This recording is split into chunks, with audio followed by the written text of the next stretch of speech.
Welcome back to some new r/malicious compliance stories, where people comply to the letter, but not the spirit of a request. I hope you had a great day. Thanks for all the likes and comments on the last video. And now let's start with the first story. It's called Forced Lunch Breaks. At my job, we have mandatory lunch breaks that have to be taken within certain time windows based on your shift.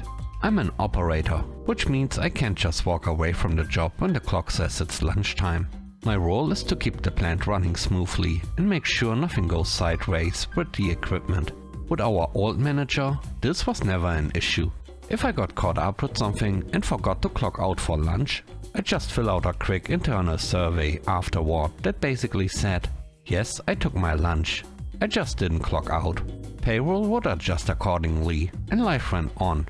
Also worth noting, if you are officially clocked out for lunch and an alarm goes off or something needs urgent attention, you are required to clock back in to deal with it.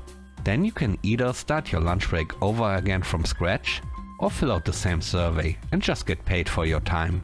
Naturally, I choose the path of least friction. I filled out that survey every morning. My job is unpredictable, so it was the most honest and efficient way to handle it. Enter new manager. A month in, he pulls me aside.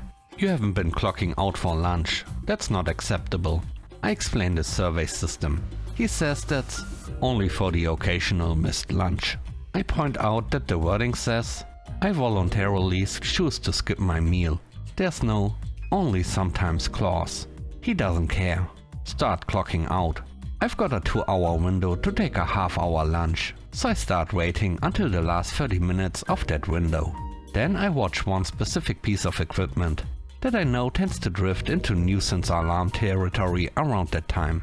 Right as it's teetering on the edge of a minor alarm, I clock out for lunch.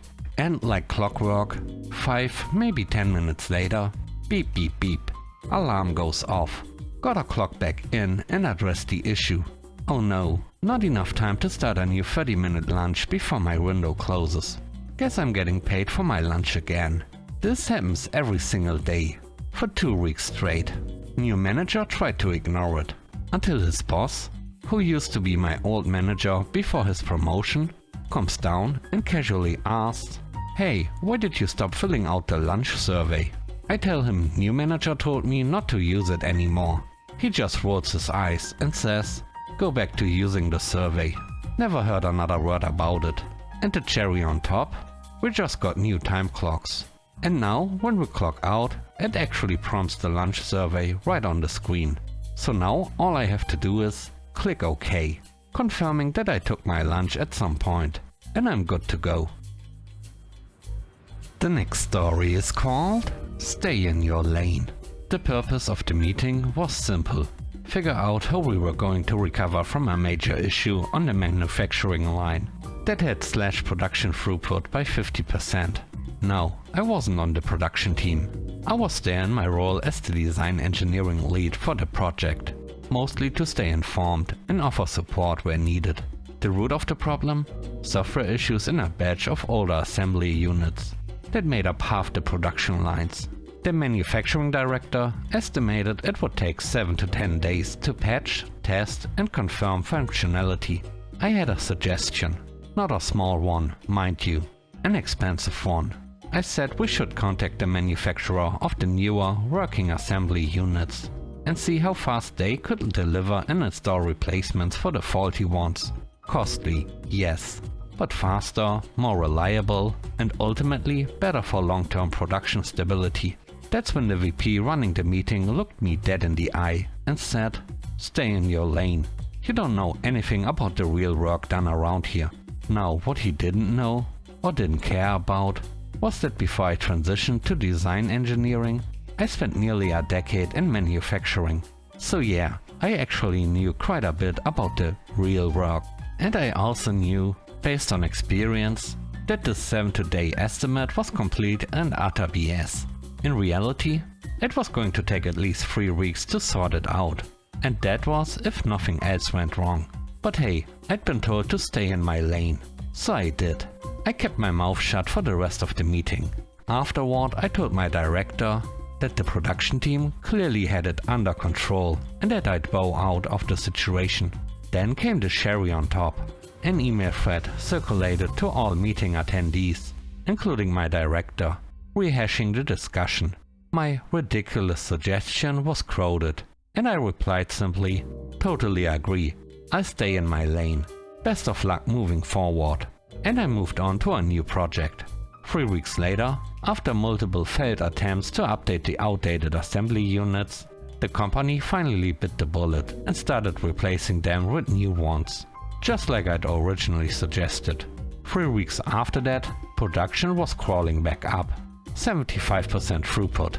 2 more weeks and they finally hit around 95%. From what I heard through the grapevine, the manufacturing director took the fall and was let go. The VP's yearly bonus took a $450K hit due to lost revenue. As for me, I continued to stay in my lane in every production meeting and discussion, until I left the company a year later. Sometimes silence is the loudest. I told you so. The third story is called All Correspondences. I used to work in a small company where I had a senior role, right under a narcissistic general manager. She had a habit of micromanaging, bullying, and relentlessly hounding staff. While I did my best to shield the team from her nonsense, eventually, as with everyone before me, I became the next target. One of my responsibilities was to liaise with our manufacturing agents in China. We had a ton of projects running in parallel, from design to delivery, and I'd communicate with the agents primarily through WeChat. I'd been working with them for a while, and like any normal professional relationship, our chats occasionally veered into friendly small talk, weather, holidays, family, alongside the business stuff. But once I was under the microscope, the GM suddenly demanded to see all of my communication with the agents. I have no idea why, but hey, she was the GM, so I complied. To the absolute letter. I began taking screenshots of every single message sent and received. Not conversations, messages, individually, each one with the timestamp and sender name clearly visible. Then I started forwarding them all to her via Slack. I didn't stop there. I made sure to keep things nice and friendly with the agents. In fact, I got extra shady. I also started writing in shorter messages for clarity and transparency. And yes, I included the emojis, every single one. By the end of the first day, I had spammed her Slack with several hundred messages. All mundane, all timestamped, all fully compliant. By the second day, she pulled me aside. "I don't need to see all your correspondence after all. Mission accomplished."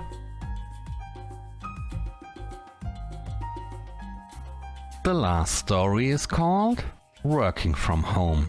I'm one of those people who rarely gets seriously sick. Even when I do catch something, it's usually mild. Maybe a scratchy throat or a runny nose, but nothing that takes me out completely. Still, I know that just because I feel okay doesn't mean I'm not contagious. And I try not to be patient zero for my coworkers. So one morning I wake up just feeling off. Not terrible, but not quite right either. I text my boss and let him know I'm headed to urgent care, and I'll update him once I know more. As I suspected, it's strep throat. Again, lucky me. They give me antibiotics and send me home.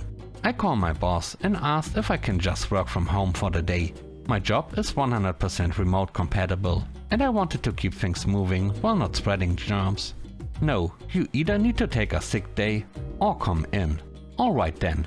I tell him, "Okay, see you shortly." Now, my boss has this lovely trait of only listening to what he wants to hear. Everything else just bounces off him.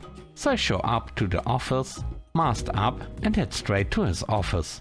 He is mid-video call when I knock and walk in, which means my nearby coworker hears everything. And bless them, they had to try really hard not to laugh. "Oh, so they gave you a clean bill of health?" "Nope. Like I said on the phone, I've got strep. I feel okay-ish, but I'm still contagious." At this point I pull the antibiotic bottle out of my pocket and give it a little shake. Then I cough. Just once, dramatically, and stand there breathing the same air as him. Gotta be on these for at least 24 hours before I'm safe to be around people. The color drains from his face faster than a printer running out of toner. Okay, why don't you go ahead and work from home today? Smiling, I said, sure thing, boss. Funny how suddenly that's an option, once here's the one at risk. Thanks for watching the video to the end. I hope you enjoyed it. If you did, please don't forget to leave a like, comment and subscribe. And if you have time, watch another one of my videos. Also, if you want to support me further, check out the channel membership or Patreon. And now, I hope you have a great day. See you soon. Bye bye.